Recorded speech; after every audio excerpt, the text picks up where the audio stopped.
Little storyteller. One sunny morning, in a world just the right size for bugs, everything felt a little wobbly. Barnaby the beetle, who had shiny green spots, woke up stuck to the sky. The grass, usually under his feet, was now far above his head, like a giant green ceiling.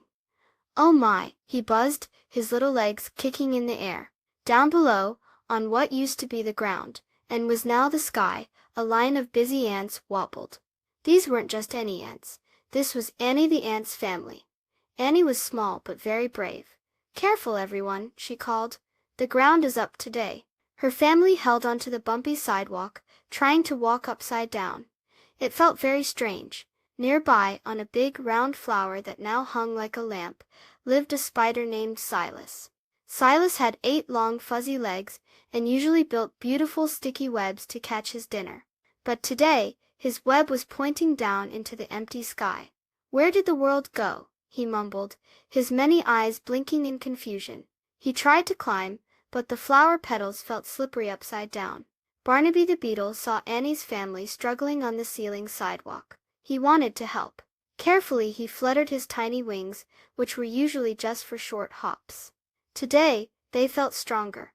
He gently bumped into a small, round pebble that was about to fall off the upside-down ground right in front of Annie. "Watch out below," Barnaby called. Annie and her family stopped just in time. "Thank you, Barnaby," she shouted up. "It's so hard to see what's coming from down here. I mean up here." Barnaby smiled. He then spotted Silas the spider, dangling sadly from his upside-down flower. Barnaby flew over to Silas. "Hello, Silas. It's a very topsy-turvy day, isn't it?" Silas looked at Barnaby with his many worried eyes. "My web is no good like this," he sighed. "I can't catch any tasty flies." Just then, a juicy red berry tumbled from an upside-down bush and landed gently on Silas's web. "Oh!" exclaimed Silas. The berry was sticky and sweet. "Maybe this upside-down day isn't so bad after all," he chuckled, happily munching on his unexpected treat. As the sun began to set, casting long shadows upwards, the world gently flipped back to normal. Barnaby found himself on the soft grass again.